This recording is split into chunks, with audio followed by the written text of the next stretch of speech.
Hey everyone, Liberty Fox here with another video, and today we're talking about why global warming is not happening.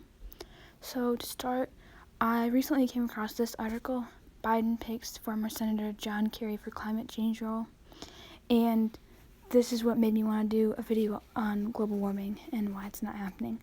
So let's get into the video. So I came across this article a few days ago and I wanted to use it in this video. It says, Michigan winters as generations have known them may be coming to an end. So they're saying that Michigan winters are getting warmer because of global warming. And that's obviously not true. We've just been having some years where they're not as cold. It happens. So the article talks about snowmobiling and how as Michigan's climate changes, it's getting harder to do because they race on ice, not snow, and the temperatures aren't getting cold enough. But as I said before, just certain years just don't get that cold. But I remember, like maybe 3 years ago or so, it was a really cold winter and we were having temperatures in the negatives. So this has been a consistent problem for us, especially the past few years. It's been going on longer than that, but it's more mainly the last 5 years is what they're saying, but it's been going on for a long time, according to them.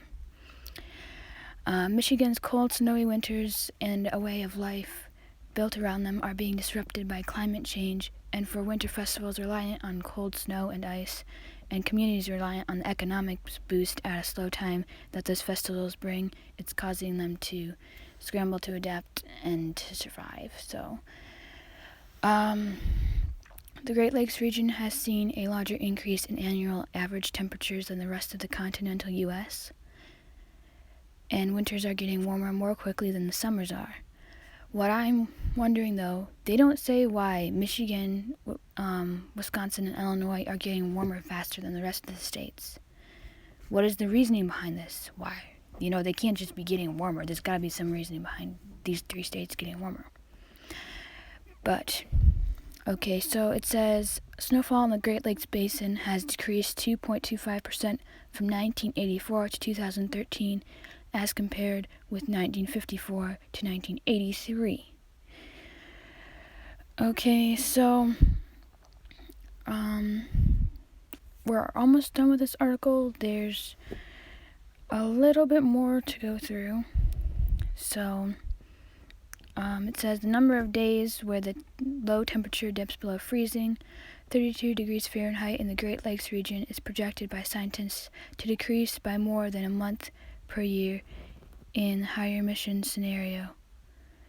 So they're just predicting they're basically predicting future temperatures, but no one knows what's going to happen.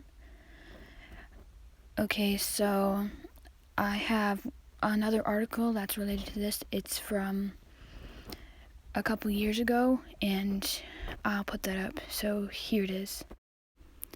So here's another article related to Michigan winters, and it says, once again, it is ridiculously cold in Michigan. Here are 5 things you need to know. So this article was originally published in January of 2018, and here it says, another year, another frigid January in Michigan. Scientists predict this extreme weather could be the new normal for the Midwest thanks to climate change. Some of us still need some clarification on how climate change is making winter worse, so we're republishing this story from the last time that they published it, which was January 2018, and they republished it in 2019. So basically, you can already see from this little section that they're saying that the cold winters in Michigan are because of climate change, which makes no sense when you consider the article that we've just read before this, saying that Michigan winters are warming up because of climate change. And they're like completely contradicting each other, and it makes no sense. So we're going to scroll down and get into this a little bit more, and we're going to talk about what they say is behind the cold winters. Cold weather isn't exactly unusual in Michigan, but with low temperatures once again hitting the single and negative digits, the author wanted to know if these frigid winters are going to be the new normal. So, down here, we scroll down and it says right here to blame the polar vortex. So, they're saying, if you scroll down and read the rest of this article, I will put it in the link so you can read it yourself, but they're saying that the polar vortex is weakening, which is allowing cold air to escape, and that cold air is coming down here and making our winters colder. And once again, as I said before, this completely contradicts the global warming theory and what we were at in the last article that was just published last week. And it makes no sense, because how could they say 2-3 years ago that cold winters were because of climate change, but now they're saying that warm winters are because of climate change? And if you remember in the last article, they said that we've been having warmer winters for 5 years or more, but it's been mainly the last 5 years.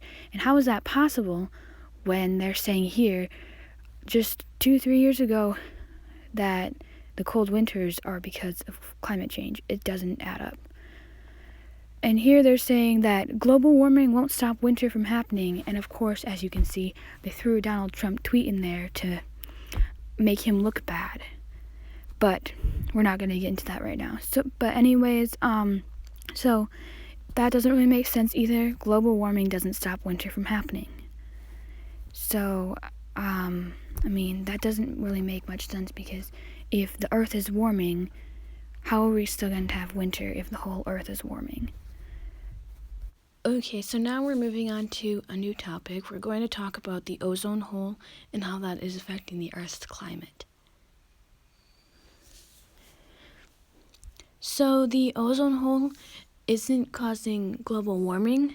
That is a common misconception, because the ozone hole is a greenhouse gas, which means that it warms the Earth.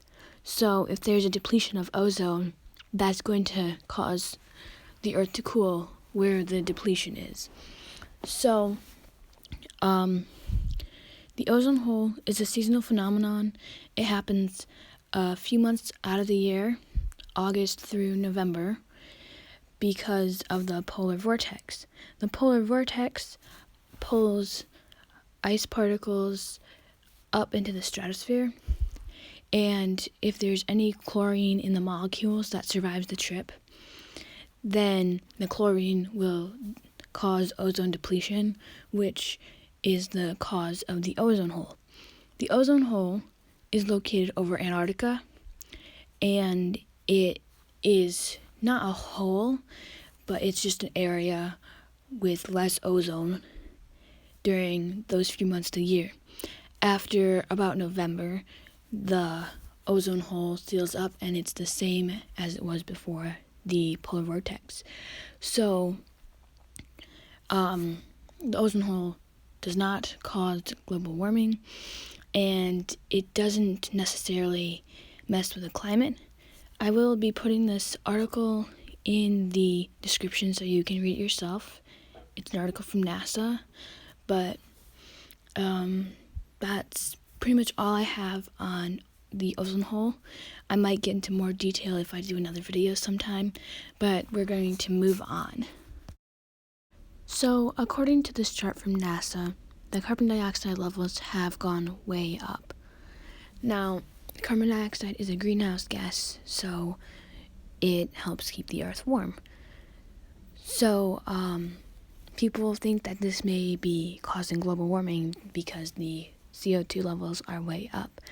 But the only thing that will cause us to see a change in the greenhouse effect would be if there's a significant change in the amount of CO2 in the air. But scientists don't know what a significant change would be. So we really don't know how the carbon dioxide would affect the climate, if it doubled or if it, if we had more than we do now, which is still a lot. But, so carbon dioxide is released when people burn fuels, and there are other gases that are released when people burn fuels, and these gases can reflect light instead of absorbing it. So any warming that is caused by the excess carbon dioxide is counteracted by the other gases that cause the light to be reflected. So we're going to get into one more topic, and it's not really quite related to global warming, but it's a common misconception that we have major problems with pollution, and we actually don't. We actually have much less pollution than we used to have.